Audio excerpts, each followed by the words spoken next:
बिस्मिल्लाहिर्रहमानिर्रहीम। अस्सलामु अलैकुम। कही अनकही के साथ वजी अहमद सिद्दीकी आपकी खिदमत में हाजिर है। आज़म सवाती साहब का एक किस्सा सुनाता हूँ। अभी उन्होंने अपनी बीवी की वीडियो के हवाले से बात की है। कोई शरीफ आदमी ऐसा नहीं कर सकता कि मेरी बीवी की वीडियो नंगी वीडियो है, वो आ गई है फला। अभी तो ना वो सोशल मीडिया पे आई, ना किसी और जगह आई, सिर्फ उनके अपने व्हाट्सएप पे किसी ने भेजी। अगर बकौल उनके, तो उसका वो पता चलेगा ना किसने भेजी है। इसका फॉरेंसिक करवाया जाए, लिया जाए उनसे फ़ोन। इसलिए कि जब ये यूसुफ रज़ा गिलानी की काबीना के रुकन थे 2010 में,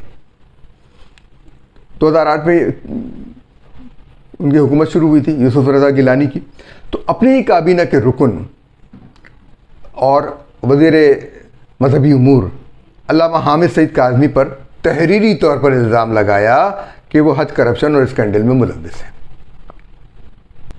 आज़म सवाती पीपल्स पार्टी की काबीना में वज़ीर साइंस और टेक्नोलॉजी थे, शायद JUI के कोटे पे, बहरहाल। और जो इनके ऊपर इल्ज़ाम लगा, हमने भी यकीन कर लिया, लोगों ने यकीन कर लिया हामिद सईद काज़मी के हवाले से। मेरी डॉक्टर अब्दुल कदीर ख़ान से बात हुई तो उन्होंने कहा, बखुदा मैं गवाही देता हूँ कि हामिद सईद काज़मी एक नेक आदमी है, इस पर करप्शन का इल्ज़ाम गलत है। मुझे अजीब सा लगा, ये क्या कर रहे हैं डॉक्टर साहब। लेकिन उनकी बात दुरुस्त साबित हुई। आज़म सवाती इसरार करते रहे। यूसुफ रज़ा गिलानी ने आज़म सवाती को, हामिद सईद काज़मी को अपनी काबीना से निकाल दिया और फिर मुकदमा चलता रहा और पीपल्स पार्टी का दौर ख़त्म हो गया। 2014 आ गया, तब भी मुकदमा चलता रहा। कैद की सज़ा हुई जनाब हामिद सईद काज़मी को। एक इलेक्शन भी नहीं लड़ सके वो, जहाँ से वो जीत सकते थे। इस्लामाबाद हाई कोर्ट में इस सज़ा के ख़िलाफ़ अपील की और फिर इस्लामाबाद हाई कोर्ट ने देखा सारा केस, तो हामिद सईद काज़मी और राव शकील जो सेक्रेटरी थे, उन दोनों को, और उनके साथ आफ्ताब आलम साहब एक साहब थे, उनको बाइज्जत बरी किया। यानी जो इल्ज़ामात थे वो झूठे थे। कैद तो ज़ाहिर ख़त्म हो गई, बाइज्जत बरी होने से वो चीज़ ही ख़त्म हो गई।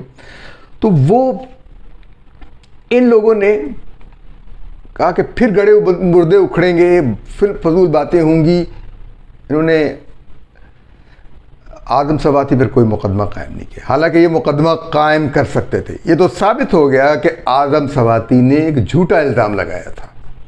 अदालत ने उनको बाइज्जत बरी किया, आज़म सवाती ने झूठा इल्ज़ाम लगाया था। अदालत से ये झूठे साबित हुए।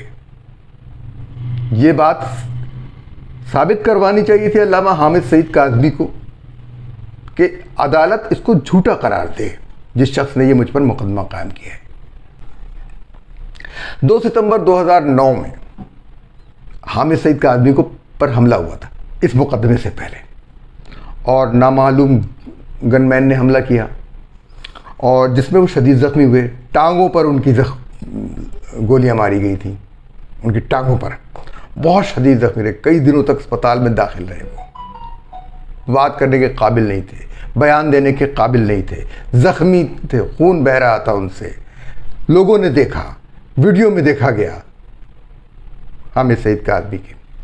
और इस हमले का इल्ज़ाम तालिबान पे लगा दिया गया। किसके गनमैन फिरते रहते हैं आजकल?